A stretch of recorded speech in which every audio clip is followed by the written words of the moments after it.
Hey guys, welcome back to the channel. My name is Michael. How you doing? Week 1 in the NFL was a wrap. It was dope too. Fantastic games. The Bears come back. Woo! Truth. Mitchell Truth Bisky. All right, that's the guy. I love that match. Brady, Eagles. Big Ben though.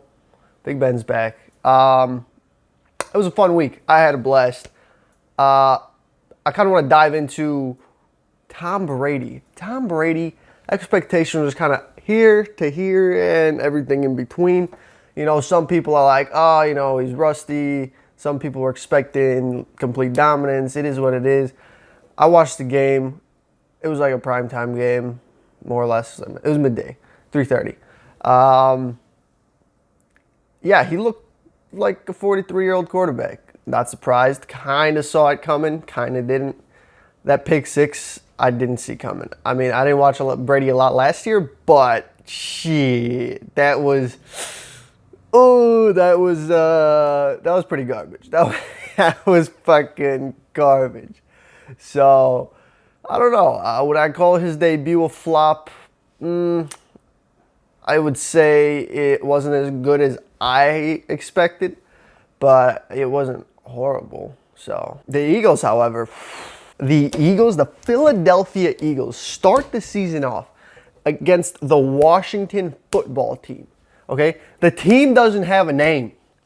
The team barely, I mean, all I heard this offseason about the Washington football team is the fact that they had to change their name. All the allegations against the owner, everything in that franchise kind of like shit the bed.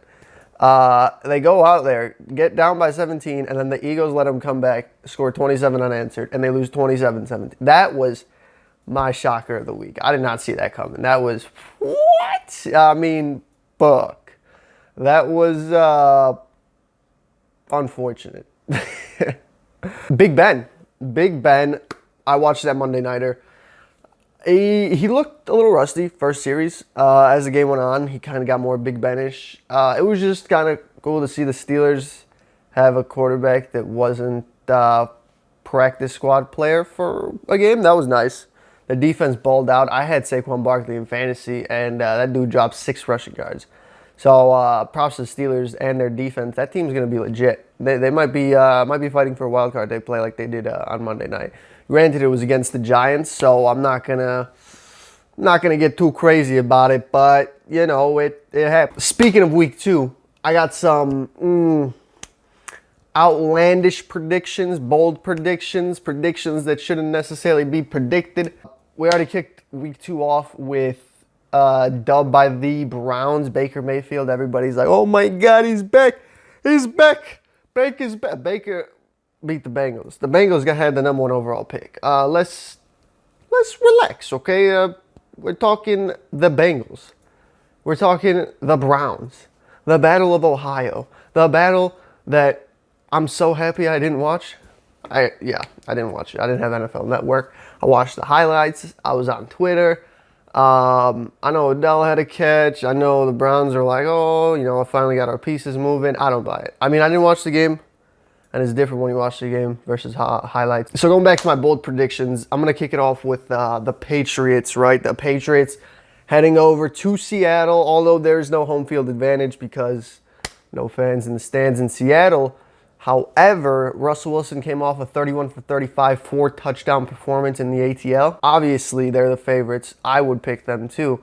However, in this scenario, Bill Belichick coming in with Cam Newton, I'm not ready to give up on the Patriots and saying that they're trash. I think somehow, some way, this game is going to get very, very... It's going to be the weird game of the week. It's going to be weird plays throughout the game. The score is going to be weird. I don't know. There's a vibe about this game. This is weird. It's a weird-ass game. With that being said, the Patriots, I think, are knocking off the Seahawks. That's one of my bold predictions, right? 27-23. I think Cam Newton pops off. I don't know how he's throwing the ball downfield, but I think that's going to happen. Again, weird game. Gut feeling, not too logical, upset pick. I got the Patriots. The Washington football team, okay? 27 unanswered points against the Eagles. Well, they're 1-0. They're going up against the 1-0 Cardinals, who looked fantastic last week. I'm calling an upset. Yes, I know it's week 2, and that's 2 outlandish upsets. The Washington football team is going to go 2-0 and be at the top of the NFC least. It is going to be something that nobody saw coming. And why not? 2020, weird shit happens. Sure. Washington football team starts 2-0. That's my prediction. I'm not saying it's a high-scoring game, but I think they don't start out 2-0. I actually think it's going to be one of Dwayne Haskins' games. You know what I'm saying? Like last week, he was like, okay, they won, they ran the ball, defense was solid, a lot of pressure, a lot of sacks, a lot of takeaways.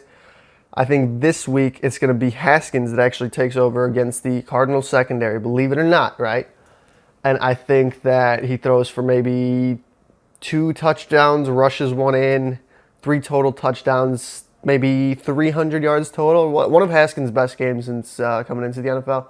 I think he pops off against the Cardinals, and they take the win. So, second bold prediction, Washington football team goes in, beats the Cardinals, starts off the year 2-0. Staying in the NFC least, however, we're looking at the Dallas Cowboys against the Atlanta Falcons.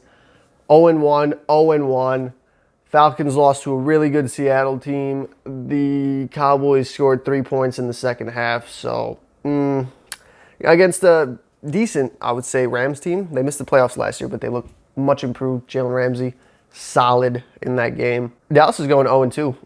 They're going to fall to Atlanta. I think Julio Jones is going to have a monster game. I think it's going to be one of those games where Julio actually gets into the end zone instead of just getting 300 yards. So I think Julio scores. I think it's going to be a shootout. I think it's going to be the shootout of the week. Firepower on both teams are crazy, and both defenses aren't playing well. So I think it's going to go down to who has the more elite offensive player. I think Julio Jones is going to take the top off Dallas's defense.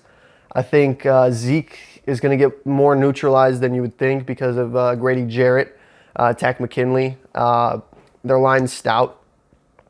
I don't think there's a corner on Dallas that can necessarily guard Julio. Not that there really is in the league, but I see Matty Ice going into Dallas. They do have some fans in Dallas, so that's something to watch how that plays in 2020. Dallas, I think, is allowing, if I remember correctly, 20,000 people in the stands in an 80,000 stadium. Reverberation, fake crowd noise, and actual people in the stands might play into a little home field advantage. I actually don't know. So with that being said, it's different year, different everything this year.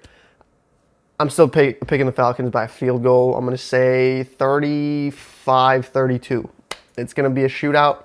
I think they're both cracking 30 points, maybe 38-35 actually sounds a little bit more reasonable, ATL. So to wrap it up, bold predictions, we got the New England Patriots walking into Seattle and getting the dub. We got Dwayne Haskins starting off the year 2-0 because he just went off against the Cardinals. And we got the Cowboys falling to 0-2 because Atlanta comes in and takes care of business.